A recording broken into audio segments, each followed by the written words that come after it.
सबसे पहले तो आपके अंदर चैप्टर के अंदर जो क्वेश्चंस के टाइप है, आपको इस तरह के बेसिक क्वेश्चन जरूर आने चाहिए, जिसके अंदर आपका है finding LCM HCF, finding LCM and HCF using prime factorisation, using prime factorisation, ये आपको बहुत अच्छे से आना चाहिए। फिर इसके बाद वेरिफिकेशन आती है, वेरिफिकेशन आनी चाहिए आपको, यानी कि LCM of two numbers into HCF of two number is equals to the product of two numbers, right. इसके बाद आपके पास प्रूविंग ऑफ कॉम्पोजिट आता है, prove that number is composite. किस तरह का नंबर होता है, 2 into 3 into 5 into 11 plus 10 is composite, या प्लस 10 की जगह पर हम ले लेते हैं कुछ भी ले लीजिए, 15 ले लीजिए या फिर 11 ले लीजिए, इस कॉम्पोजिट कुछ भी ले सकते हैं। दो टर्म आपको दी जाएगी, उसमें से कॉमन लेकर हमने ये प्रोसेस करा हुआ है। टाइप 3 आपके पास आता है इसके अंदर, prove that 5 raise to power n, 6 raise to power n, 7 raise to power n, इस तरह से कोई भी नंबर आ सकता है। Can never and with digit 0, can never and with digit 0, ये हमारे एनसीईआरटी बेस्ड क्वेश्चन से बच्चों, 0 पर कभी एंड नहीं होगा। टाइप 4 के अंदर आपके पास आता है, टाइप 4 आपके पास आता है proving of irrational, prove that a single root, single root मतलब इस तरीके से कोई भी नंबर, कोई भी प्राइम नंबर आपके पास इसमें हो सकता है, root p, p is prime, p is prime, आपको इर्रेशनल प्रूव करने के लिए आएगा, इज इर्रेशनल। तो इसकी प्रूविंग पूरा एक प्रोसेस हमारे पास को प्राइम लेकर चलती है। ये अजम्पशन इसमें चलता है कि let us assume root 5, root 7 जो भी आपके पास क्वेश्चन आएगा इज रैशनल, रैशनल लेंगे तो a by b and b are coprime, उसी का कॉन्ट्रडिक्शन आप कंक्लूड करते हैं एट द एंड। टाइप 5 के अंदर आपके पास यहां पर आ जाता है इसी का सब part, prove that root p के साथ कुछ भी इन्वॉल्व आपका हो सकता है, कुछ भी इन्वॉल्व कर सकते हैं आप, इज इर्रेशनल। यहां पर आपको गिवन होगा रूट 5 इज इर्रेशनल, ये आपको गिवन में दिया जाएगा। टाइप 6 आपके पास आ जाता है प्रूव दैट, जिसके अंदर आपके पास डबल रूट आते हैं, root 5 and root 3 is irrational, ठीक है, ये आपकी प्रूविंग आ जाती है। टाइप 7 में आपके पास आ जाती है वर्ड प्रॉब्लम्स, वर्ड प्रॉब्लम्स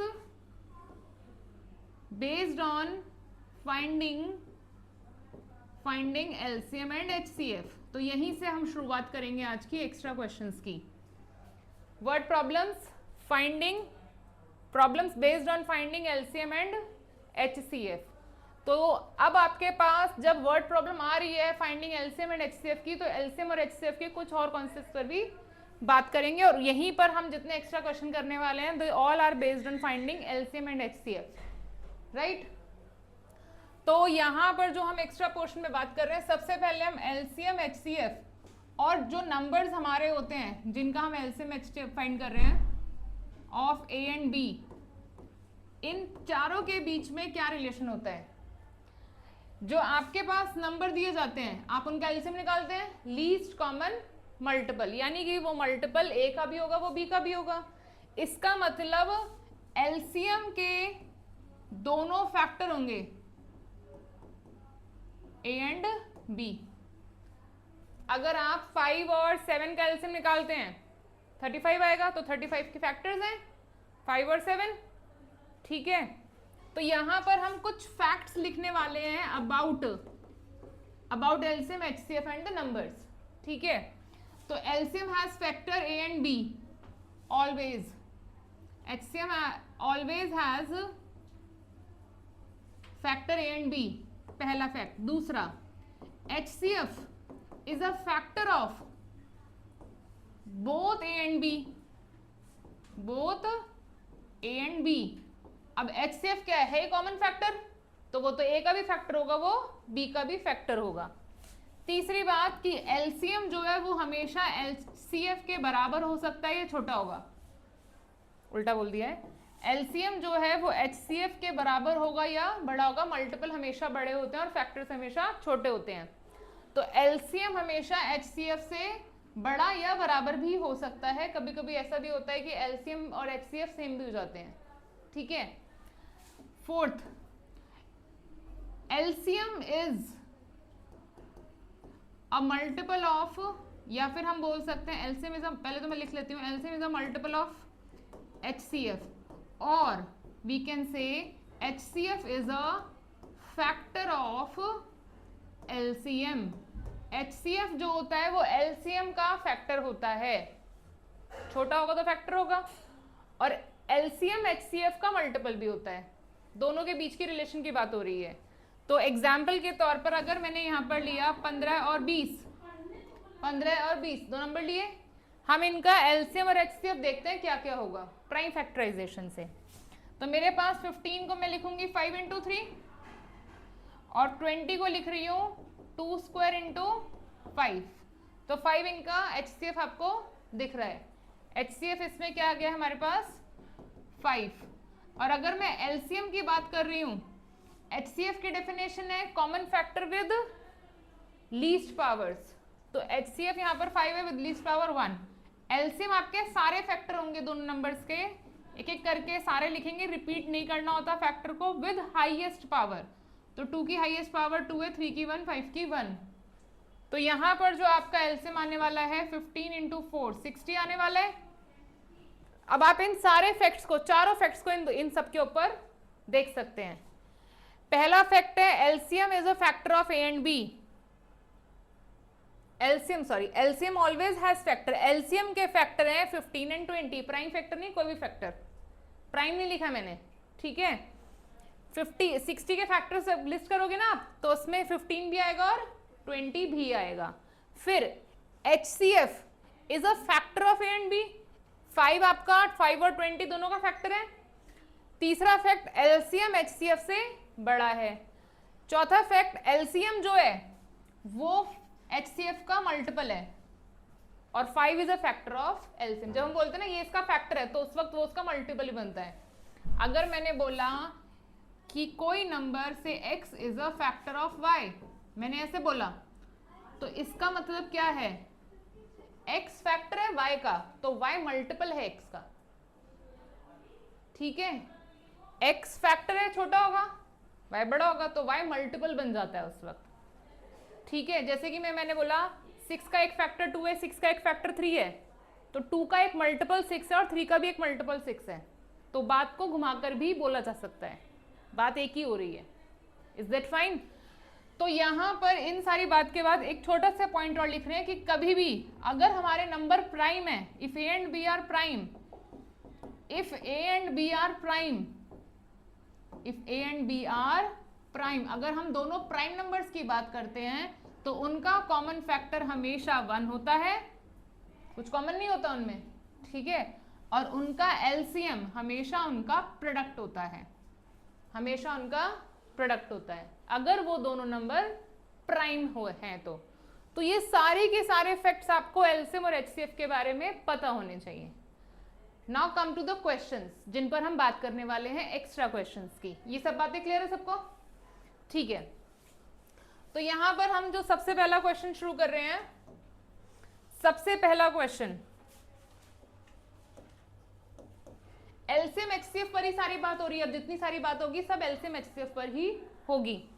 पहला क्वेश्चन हम ले रहे हैं, इफ लीस्ट प्राइम फैक्टर, ये असाइनमेंट में आपके पास है questions, if least prime factor of p is 3, p एक नंबर है, p कोई भी एक नंबर है, लीस्ट प्राइम फैक्टर है उसका 3।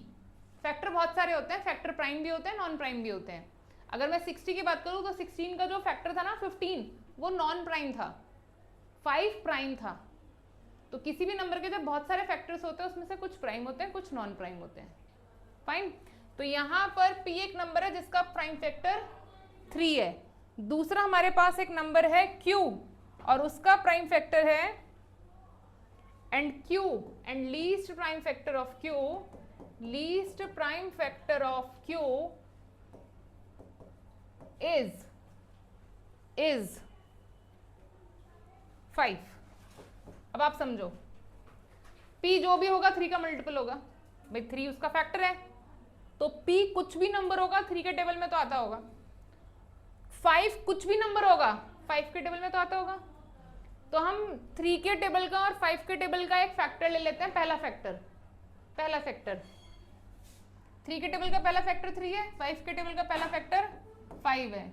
अगर मैं इनको सम करती हूँ, सम कर दिया, तो ये आंसर क्या आ रहा है 8। इस सम का प्राइम फैक्टर क्या है, लीस्ट प्राइम फैक्टर 2। तो हमसे पूछा है find the least prime factor of sum of p plus q। अच्छा चलिए ठीक है, अब इसका p का सेकंड मल्टीपल लो, मतलब 3 का कोई और मल्टीपल ले लो, 6 ले लिया सेकंड मल्टीपल, इसका भी सेकंड मल्टीपल ले लो, कौन सा ले रहे हैं 10, ऐड करते हैं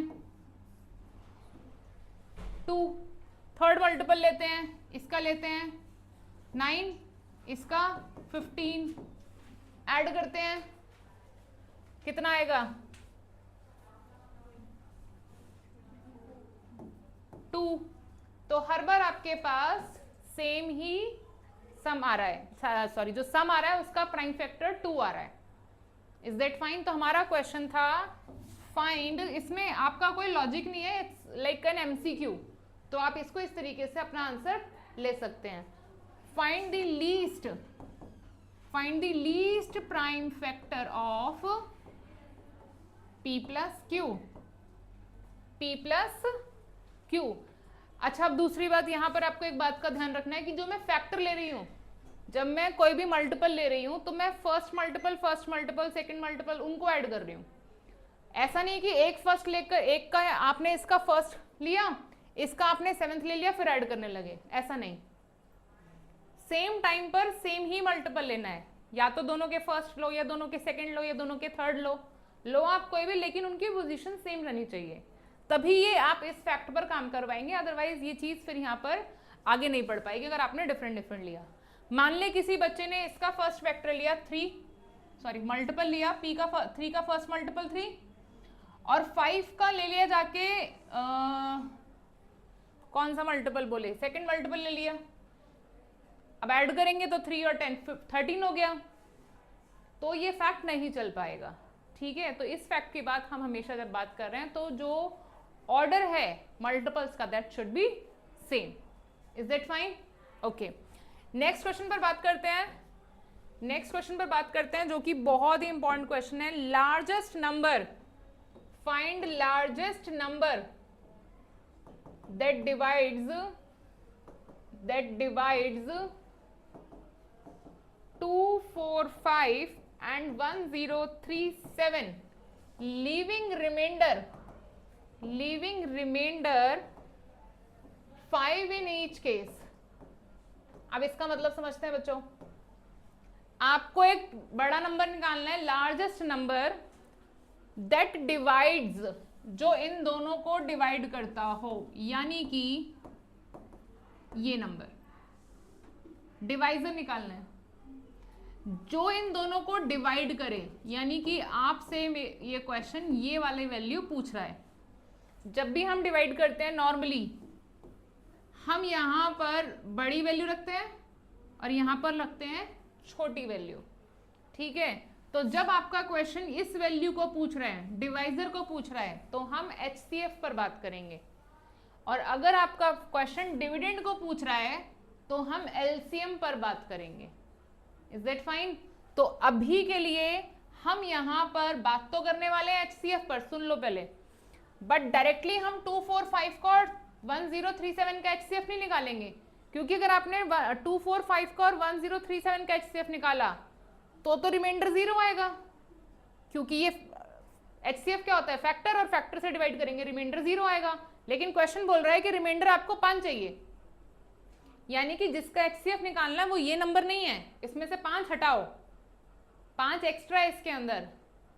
इज दैट फाइन? तो यहां पर हम किस तरह से अपना आंसर करेंगे, we need to find HCF of 2, 4, 5 minus 5, 1037 minus 5, that is HCF of 240 and 103 2, इन दोनों के HCF निकलेंगे। जो HCF आएगा अब वो 240 से एग्जैक्टली डिविजिबल होगा, लाइक 240 उससे एग्जैक्टली डिविजिबल होगा, 1032 भी उससे एग्जैक्टली डिविजिबल होगा। और जब आप 245 को डिवाइड करने लगेंगे तो रिमाइंडर 5 आने लगेगा, रिमाइंडर 5 आने लगेगा। HCF निकालने का प्रोसेस वही है, फिर से सुन लीजिए। लार्जेस्ट नंबर निकालना है which when divide this and this, इन दोनों को डिवाइड करने पर वो 5 रिमाइंडर दे। 5 रिमाइंडर दे रहा है तो पहले 5 दोनों नंबर से माइनस होगा। माइनस का जो प्रोसेस है आपने कभी भी देखा होगा, माइनस कभी भी हम करते हैं तो हम रिमाइंडर को इसी नंबर से माइनस करते हैं, यहाँ वाले नंबर से माइनस करने का कुछ भी जो है सिग्निफिकेंस नहीं है। अगर आप रिमाइंडर को यहाँ से माइनस कर देते हैं तो ये इसका एग्जैक्टली फैक्टर बन जाता है, ठीक है। अब जैसे कि आपको याद होगा कि अगर मैं बोलूं कि 9 में से क्या माइनस हो कि 2 का मल्टीपल बन जाए, क्या माइनस हो, तो मैं रिमाइंडर देखूंगी और मैं बोलूंगी यार ये माइनस होगा, तो रिमाइंडर ही माइनस होता है डिविडेंड में से। इन दोनों के सब्ट्रैक्शन का कोई भी रूल नहीं है। Is it fine? कुछ बच्चे कंफ्यूज होते हैं कब सब्ट्रैक्ट करना है, कहां से सब्ट्रैक्ट करना है। अरे भाई इन्हीं से सब्ट्रैक्ट करना है, अगर ये आपके डिविडेंड है तो इन्हीं से सब्ट्रैक्ट करना है। Is that fine? और इसी में ऐड भी होता है, सब्ट्रैक्ट होता है तो ऐड भी तो होता है, ठीक है। तो इस तरीके से हमें यहाँ पर ये पता चला है कि इस क्वेश्चन को सॉल्व करने के लिए हमें जो HCF निकालना है वो 245 और 1037 का नहीं, वो 245 माइनस 5 एंड 1037 माइनस 5 का HCF आएगा। HCF निकालने के लिए प्रोसेस वही है, 240 के फैक्टर निकालेंगे, 1032 के फैक्टर निकालेंगे और जो कॉमन फैक्टर उसे हम पिक कर लेंगे।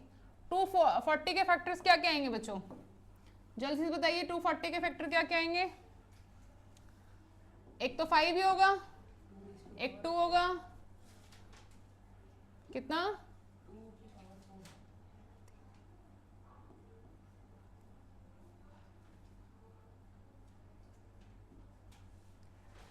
3 भी आएगा, ठीक है। 1032 के फैक्टर्स, 1032 के factors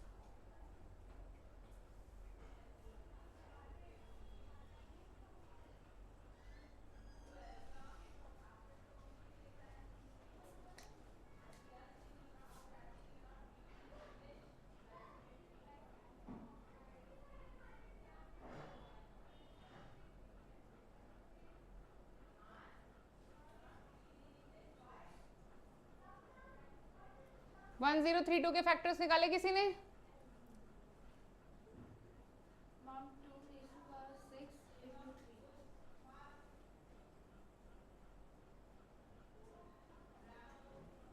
into 3, yes, 2 cube into 3 into, this is the right answer। तो कॉमन फैक्टर दिख रहा है 2 और 3 है, तो HCF क्या होने वाला है? 2 with lowest power 3, 3 with lowest power 8 3s are 24, यानी कि 24 is a required number which when divided by 245 and 1037 leaves remainder in each case 5 in each case। Is that fine? तो ये हमारा रिक्वायर्ड नंबर है 24। Largest number which when divided by 245 and 1037 leaves reminder 5। Otherwise आप 3 से भी divide करेंगे, आप 8 से भी डिवाइड करेंगे तो भी रिमाइंडर 5 आएंगे। लार्जेस्ट पूछा है तो हमने हाईएस्ट कॉमन फैक्टर बताया, क्योंकि कॉमन फैक्टर 3 भी था, कॉमन फैक्टर 2 भी है, कॉमन फैक्टर 4 भी है, कॉमन फैक्टर 8 भी है, हाईएस्ट कॉमन फैक्टर 24 है। Is that fine? तो required number is 24 which when divided by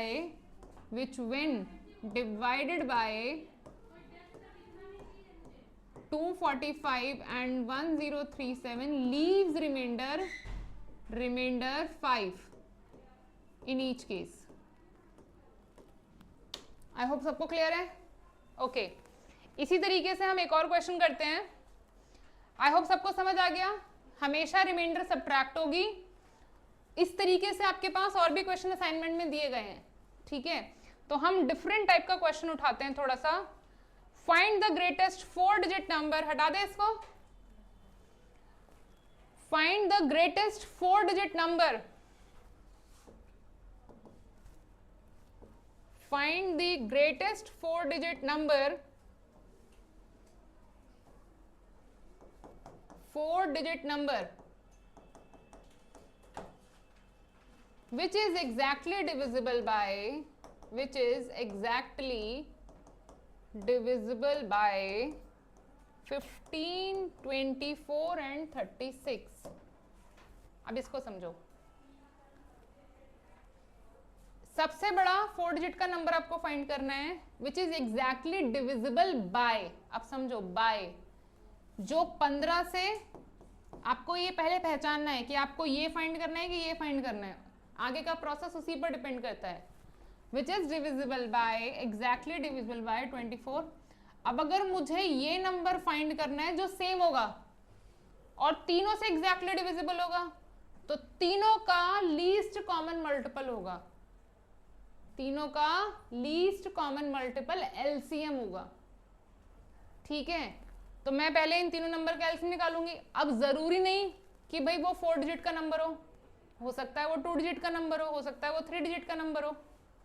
तो जो भी नंबर हमारे पास आएगा, समझ लीजिए पहले इस बात को। पहले जो हमको निकालना है इसमें, we first need to find LCM of 15, 24 and 36, जो कि बहुत ही सिंपल तरीके से आप निकाल सकते हैं प्राइम फैक्टराइजेशन से। नंबर बहुत ही छोटे छोटे हैं आपके पास। 5 इंटू 3 24 है,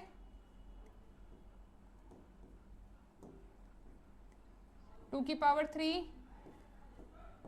2 स्क्वायर 3 स्क्वायर।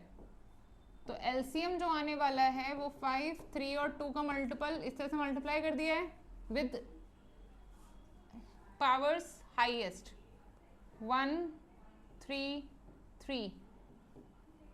ये आपके पास हो जाएगा 6 की पावर 3, 216 इंटू 5।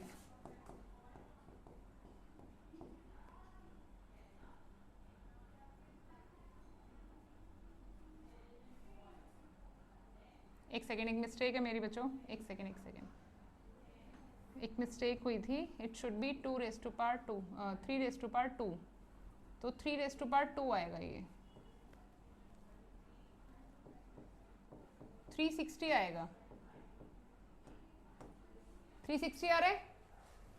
360 आपका वो नंबर है जो इन तीनों नंबर से एग्जैक्टली डिविजिबल है, बट ये मेरा 4 डिजिट का नंबर नहीं है। अब आपको ये बात पता होनी चाहिए कि ये सबसे छोटा नंबर है, लीस्ट। सब 360 जो है वो सबसे छोटा नंबर है जो इन तीनों से डिवाइड होता है। और भी बहुत सारे नंबर है, इसका मतलब इनफाइनाइट नंबर्स हैं जो इन तीनों नंबर से डिवाइड होंगे।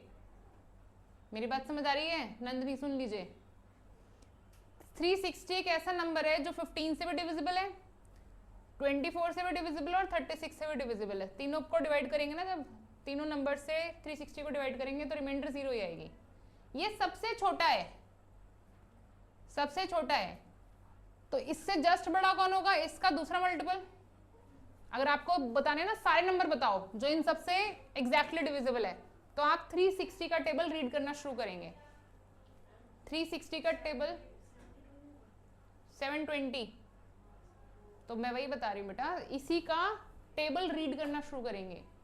360 इंटू 2, 360 इंटू 3, 360 इंटू 4, जो भी नंबर आते जाएंगे वो सब इन तीनों नंबर से एग्जैक्टली डिविजिबल होंगे। ऐसे करते करते हमें 4 डिजिट तक जाना है। तो ये तो लंबा काम हो रहा है भाई। तो तरीका क्या कहता है कि अब यानी कि हमें वो नंबर ढूंढना है जो 4 डिजिट का सबसे बड़ा है और 360 से डिविजिबल है। 360 से डिविजिबल होगा तो इन तीनों से भी डिविजिबल हो जाएगा। तो सबसे बड़ा 4 डिजिट का नंबर क्या होता है? लार्जेस्ट 4 डिजिट नंबर क्या होता है?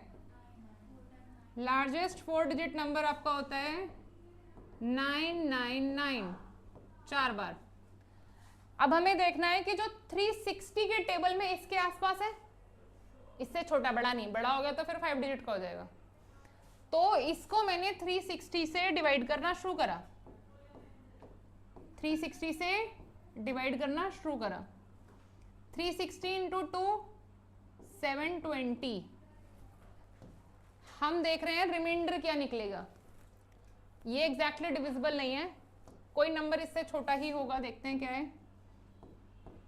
ये आपका आ जाएगा 279। 9 आ गया नीचे। किससे करें कि अब ये इस 2700 से नीचे आसपास कुछ नंबर आ जाए। 6 से या 7 से करके देखते हैं।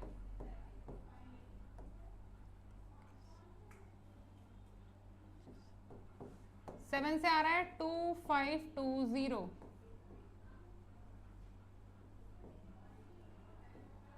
ये आ गया रिमाइंडर। तो यानी कि एग्जैक्टली डिविजिबल चाहिए तो रिमाइंडर को सब्ट्रैक्ट कर दो, छोटा नंबर चाहिए तो सब्ट्रैक्ट ही करना पड़ेगा बच्चों। छोटा नंबर चाहिए क्योंकि 4 डिजिट का नंबर चाहिए, मैंने ऐड करा तो ये 5 डिजिट का हो जाएगा। That means I need to subtract only.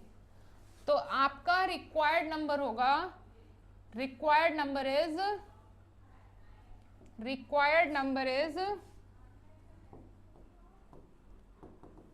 999 minus 279 0279।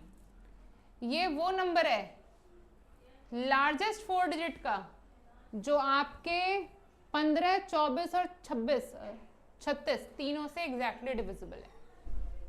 Is that fine? नहीं है? समझ आई बात सबको?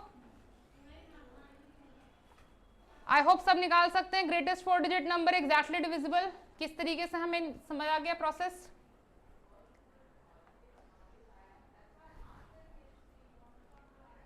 तो इस तरीके से आप निकाल सकते हैं greatest 3 digit number which is exactly divisible by 8, 10, 12।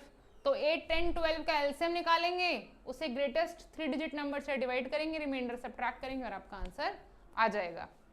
I hope clear है सबको। नेक्स्ट क्वेश्चन करते हैं।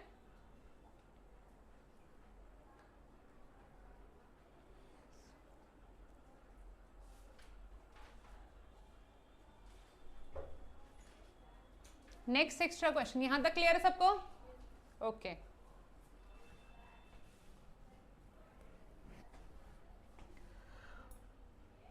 Find the least number, find the least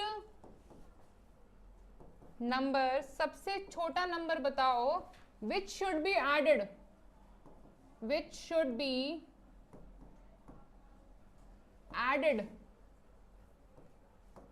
to 2497 so that sum is exactly divisible by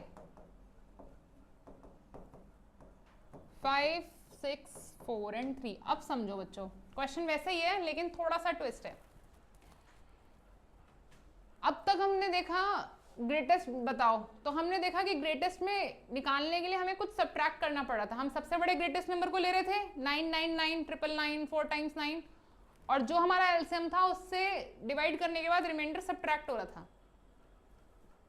but ये क्वेश्चन पूछ रहा है, सेम ही है, exact इस नंबर की बात कर रही है, लेकिन इसने इस नंबर में ये एग्जैक्टली डिविजिबल नहीं है 5, 6, 4, 3 से। इसमें क्या ऐड कर दूं, इसमें ऐड करना है, इसमें क्या ऐड कर दूं कि ये इन सबसे एग्जैक्टली, अगर ये मेरे से माइनस बोलता ना तो मैं एलसीएम से डिवाइड करती और रिमाइंडर सब्ट्रैक्ट कर देती। प्रोसेस तो वही है, माइनस करने के लिए तो वही प्रोसेस है। माइनस करना है तो मैं पहले एलसीएम निकालूंगी 5, 6, 4 एंड 3 का, 5, 6, 4 एंड 3 का एलसीएम निकालेंगे। तो 5 तो 5 ही है, 6 आपका प्राइम फैक्टराइजेशन कर रहे हैं बच्चों, प्रोसेस आपको करना पड़ेगा प्राइम फैक्टराइजेशन का ही। एग्जाम में सिलेबस के हिसाब से हम प्राइम फैक्टराइजेशन ही करेंगे। तो एलसीएम यहां पर होगा 5 into 2 into 3 with highest powers 2 की पावर 2 लेंगे। So it should B 5 4 20 into 3 60 is the number, 60 number है जो इन तीनों से एग्जैक्टली डिविजिबल है, तो यानी कि 60 का ही कोई मल्टीपल एग्जैक्टली डिविजिबल होगा। बात समझो, अगर आपने सबसे छोटा नंबर निकाल लिया ना जो इन तीनों से एग्जैक्टली डिविजिबल है, तो इसी का ही कोई मल्टीपल या इसके ही सारे मल्टीपल इनसे एग्जैक्टली डिविजिबल होंगे, बट ये 60 इसका मल्टीपल नहीं है, ये this is not a multiple of 60। 60 का मल्टीपल होगा तो 0 से एंड होगा, 60 का मल्टीपल होगा 0 से एंड होगा, क्योंकि 60 120 0 ही आएगा एंड में पक्का। तो ये नंबर 60 का मल्टीपल नहीं है, इसमें क्या ऐड कर दूं कि ये 60 का मल्टीपल हो जाए? क्वेश्चन समझ आ रहा है सबको? क्या ऐड कर दूं कि क्योंकि 60 का मल्टीपल होते ही ये इन सबसे एग्जैक्टली डिविजिबल हो जाएगा। किसी भी नंबर से एग्जैक्टली डिविजिबल होने के लिए लीस्ट कॉमन मल्टीपल या लीस्ट कॉमन मल्टीपल के ही सारे मल्टीपल्स यूज होते हैं। Is that fine? तो अब मैं इसको डिवाइड करना शुरू करूंगी 2497 को 60 से। 2497 को मैं 60 से डिवाइड करना शुरू करूंगी। 6 4 जा 24, तो 240 आ गया, 6 1 6, 37 सब्ट्रैक्ट कर दूं ना, सब्ट्रैक्ट, तो ये एग्जैक्टली डिविजिबल है ये, बट क्वेश्चन मेरे से ऐड पूछ रहा है। अब समझो क्या तरीका है, बोर्ड पर ध्यान सबका। जब मेरा क्वेश्चन मेरे से ऐड करने के लिए बोलता है, रिमाइंडर कभी ऐड नहीं कर सकते आप, रिमाइंडर होगा माइनस ही। कोई बच्चा बोले ना मैम इसको ऐड कर दो, अरे भाई वो एग्जैक्टली डिविजिबल नहीं होगा, ठीक है। ऐड करना है तो पहले आपको इस नंबर में से माइनस करना पड़ेगा 37, लेकिन क्वेश्चन ने तो बोला है भाई आप ऐड करो। जब मैंने 37 ऐड करा तो मेरे को 60 का एग्जैक्ट मल्टीपल मिलेगा। अगले मल्टीपल पर जाओ, क्योंकि माइनस करके तो मैं पीछे आ गई, अब वापस इसमें 60 और ऐड करो तो आप उसके अगले मल्टीपल पर पहुंच गए। मेरी बात समझ रहे हैं? पहले आप पीछे गए, लेकिन पीछे तो मैं माइनस होके गई हूं, अब मुझे ऐड करने के लिए आगे बढ़ना पड़ेगा। तो यानी कि इसमें आप ऐड कर रहे हैं, आप देखो इसको माइनस करेंगे ना, ये हो गया, ये एग्जैक्टली डिविजिबल है 60 से, बट इस तो मैंने माइनस करके निकाला है। अब मैंने 60 ऐड कर दिया तो अभी आ जाएगा आंसर आपका, क्योंकि 60 का अगला मल्टीपल भी उससे डिविजिबल होगा। अगर आप इस पूरे प्रोसेस में ध्यान दें तो एक्चुअल में हम ऐड ही कर रहे हैं। इन दोनों को सॉल्व करो, प्लस माइनस माइनस होगा, लेकिन साइन बड़े का आएगा, कितना आएगा 3, 37 है ये, तो 3 5 माइनस 3 23 ऐड कर रहे हैं। मेरी बात समझ आ रही है? इस पूरे प्रोसेस में कर तो हम ऐड ही रहे हैं कि इसमें क्या ऐड होगा, इसमें 23 ऐड होगा, बट तरीका क्या, पहले रिमाइंडर माइनस हुआ और फिर हमने वापस 60 ऐड कर दिया। आई होप सबको मेरी बात समझ आ रही है। 60 क्यों ऐड करा है? क्योंकि मुझे 60 का ही मल्टीपल चाहिए, माइनस होने से 60 का मल्टीपल मिला, अब वापस में 60 ऐड करूंगी तो मुझे नेक्स्ट मल्टीपल मिलेगा। तो प्लस माइनस प्लस हुआ ये, that means we need to add, मेरा आंसर 23 है एक्चुअल में, we need to add 23 in 2497, which is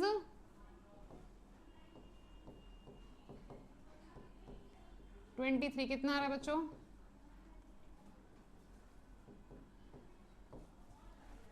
This number is exactly divisible by 5, 6, 4 and 3. Check कर सकते हो। Is that fine? Process clear है सबको? एक और क्वेश्चन करेंगे जो बहुत इंपॉर्टेंट है, कई बार एग्जाम में आता है।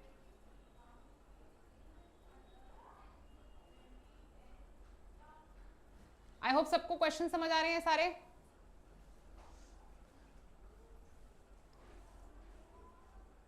नेक्स्ट क्वेश्चन, ये सारे क्वेश्चन एलसीएम एचसीएफ बेस्ड हैं, ठीक है। कॉन्सेप्ट समझ आएगा तो सब समझ आएंगे। नेक्स्ट क्वेश्चन हमारे पास जो है वो है लीस्ट नंबर, हटाना पड़ेगा ये हमें। Find the least number All these questions are there in the assignment. Find the least number which when divided by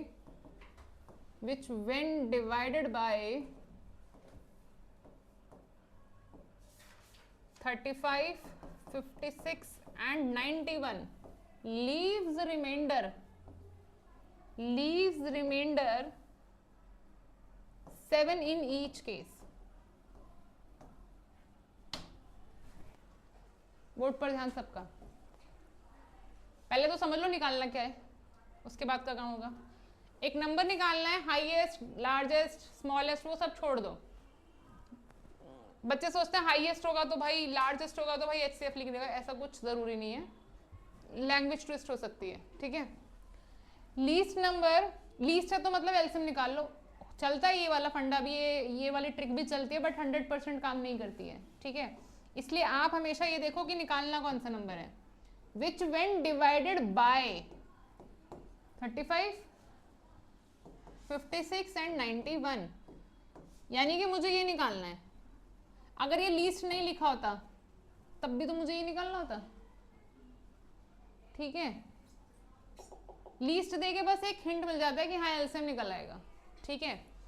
find the least number which when divided by this leaves reminder 7 in each case. अब देखो बच्चों, सबसे पहले तो मैं LCM निकाल लूंगी, क्योंकि -7 आप इनमें से माइनस नहीं कर सकते। 7 माइनस कभी भी यहां पर नहीं होगा, 7 माइनस होगा, रिमाइंडर माइनस होगा डिविडेंड में, ठीक है। 7 कभी भी बाहर वाले नंबर से माइनस नहीं होगा, बाहर मतलब डिवाइजर से। Is that fine? तो 7 तो माइनस नहीं करेंगे अभी, सबसे पहले हम एलसीएम ही निकाल लेंगे। LCM of 35, 59 and 91। चलिए प्राइम फैक्टराइजेशन कर लेते हैं, प्राइम फैक्टराइजेशन कर लेते हैं। 56 है, सॉरी मैंने 59 लिख दिया है, इट शुड बी 56। 56 तो ये हो जाएगा 7 इंटू 5, 56 कितना आ जाएगा, 7 8 से 56, 91, 7, 13, ये आ रहा है। HCF तो 7 है, LCM क्या है 7, 5, 2 की पावर 3, 13, सभी आ गए। 7 इंटू 5 10, 4 7 28 इंटू 13, तो ये आपका आ जाएगा 28 और 13 मल्टीप्लाई कर लेते हैं,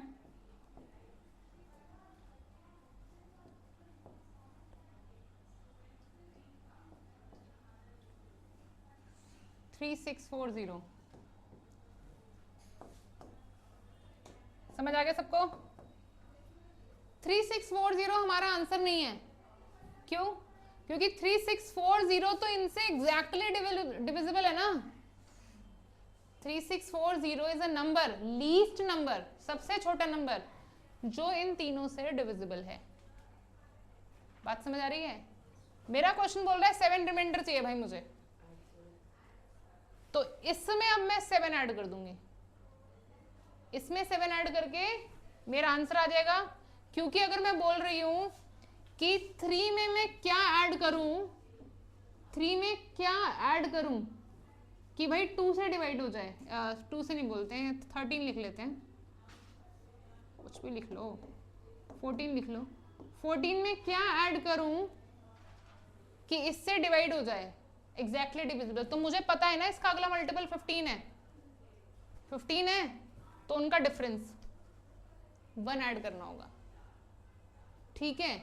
तो ऐसे ही यहां पर मुझे डिफरेंस पता है 7 है, डिफरेंस 7 है तो 7 ऐड करना पड़ेगा। बात समझ आई? तो we need to add 7 in 3640. 3647 is required number। आप डिवाइड कर लो सबसे, 35 से डिवाइड करो, 56 से करो, 91 से करो, सब में रिमाइंडर 7 ही बनेगा। Is that fine? थोड़ी सी बात करते हैं वर्ड प्रॉब्लम्स की तरफ, कि वर्ड प्रॉब्लम के अंदर हमें कैसे पता चलता है कि हमारा क्वेश्चन एलसीएम का है कि एचसीएफ का है। ये दिक्कत आती है बच्चों को, ये समझ आ गया सबको? तो कैसे पता चलेगा हमें एलसीएम है कि एचसीएफ है? हम क्वेश्चन स्टडी करेंगे बहुत अच्छे से। क्वेश्चन में आपको ये जज करना है कि क्वेश्चन मेरा जो वैल्यूज दी हैं उनसे बड़ी वैल्यू की डिमांड कर रहा है या छोटी वैल्यू की। समझ रहे बात? तो क्वेश्चन पढ़ने से समझ आएगा, अगर हमारा क्वेश्चन हमसे गिवन वैल्यू से छोटी वैल्यू चाह रहा है तो वो एचसीएफ से आएगा। ये एक तरीका है मतलब। और बड़ी वैल्यू की डिमांड कर रहा है तो ये वो एलसीएम से, क्योंकि नंबर से बड़ा एलसीएम होता है, नंबर से छोटा एचसीएफ होता है। एग्जाम्पल के तौर पर आपके पास एक सेंटर है जिसके अंदर क्लासरूम्स हैं, बाहर बहुत सारे बच्चे खड़े हैं। कुछ बच्चे फिजिक्स का पेपर देने आए हैं, कुछ बच्चे मान लीजिए 10th और 12th का सेम डे पेपर है, होता है। तो 12th के बच्चे आ गए आपके पास 120, 10th के बच्चे आ गए 80। एग्जैक्टली रूम सब में, हर रूम में सेम नंबर ऑफ स्टूडेंट बैठेंगे, हर रूम में सेम नंबर ऑफ स्टूडेंट्स बैठेंगे। तो बताओ हर रूम में कितना बच्चा बैठेगा? 120 और 80 बच्चे हैं। बात समझ आ रही है? तो बच्चे 120 जाके तो नहीं बैठ जाएंगे, कम ही बैठेंगे, हर रूम में कम कम बच्चे बैठेंगे। तो यानी कि मुझे 120 का और 80 का निकालना पड़ेगा कॉमन फैक्टर। तो 120 के फैक्टर्स आपके कितने होते हैं?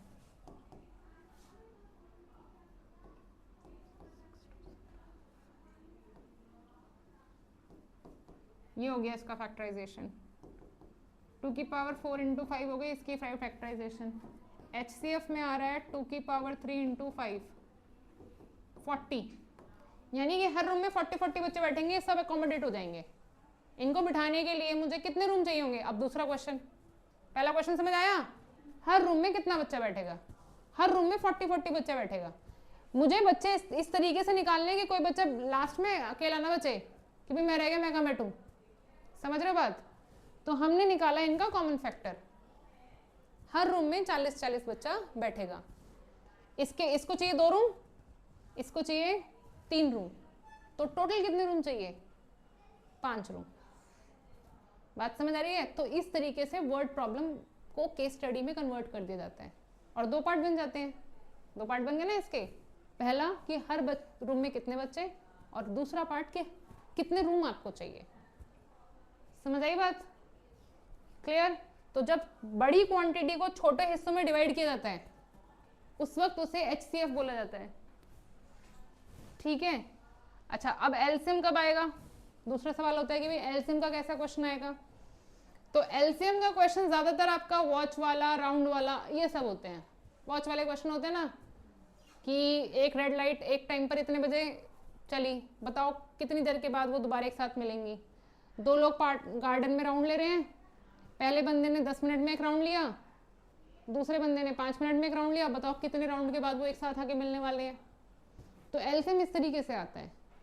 तो जब समय ज़्यादा लगेगा, जाहिर सी बात है, अगर मैं बोल रही हूँ कि 2 पर्सन है, एक ने एक राउंड लिया 10 मिनट में और दूसरे ने, सेकंड पर्सन ने, ये फर्स्ट पर्सन है, ये सेकंड पर्सन ने एक राउंड लिया 7 मिनट या 8 मिनट ले लेते हैं, तो एक आगे एक पीछे, भाई जो ज़्यादा टाइम ले रहा है वो पीछे, 8 मिनट वाला आगे। एक टाइम के बाद दोबारा वापस उसी पॉइंट में मिलेंगे, तो कितनी देर बाद ये दोबारा उस पॉइंट पे मिलेंगे? पहला सवाल। तो भाई 8 मिनट में तो नहीं मिलने वाले ये, ना ये 10 मिनट में मिलने वाले, क्योंकि जब 8 मिनट में पिछला आगे होगा तो वो पीछे ही होगा। 10वें मिनट में जब ये वाला बंदा पूरा राउंड करेगा तो ये आगे निकल चुका होगा, इससे आगे जा चुका होगा। तो ये दोनों कितनी देर बाद मिलेंगे, उनका निकालने के लिए हमें एलसीएम लेना पड़ेगा 10 और 8 का। 10 का मल्टीपल्स होते हैं 5 इंटू 2 और 8 के हो गए हैं 2 की पावर 3। तो एलसीएम में आपके पास आने वाला है, एलसीएम में आपके पास आने वाला है 2 की पावर 3 इंटू 5। 40 मिनट के बाद ये दोबारा मिलेंगे। अब दूसरा सवाल आता है, जब ये मिले तब पहले पर्सन ने कितने राउंड कवर कर लिए और दूसरे ने कितने राउंड कवर करे। अब दूसरा क्वेश्चन आता है केस स्टडी में तो अगर 40 मिनट के बाद मिल रहे हैं तो इसने 4 राउंड कवर करे हैं और इसने 5 राउंड कवर कर रहे हैं। समझ गए बात? तो इसी तरीके से कुछ ना कुछ स्टोरी घुमाकर आपको आ जाएगी। आपको कॉन्सेप्ट, अब मैं आपको 50 क्वेश्चन करा दूं, कॉन्सेप्ट नहीं समझ आएगा, आप जाके 51वां क्वेश्चन अटेम्प्ट ही नहीं कर पाओगे। तो मैंने बात करी कॉन्सेप्ट की, अब जाकर अगर आपको कॉन्सेप्ट समझ आया, आप क्वेश्चन की प्रैक्टिस करेंगे तो सारे क्वेश्चन होंगे। ठीक है, इतनी बात समझ आ गई सबको? हाँ जी, अपना डाउट बोले। क्लियर हो गए सबके डाउट्स? क्लियर?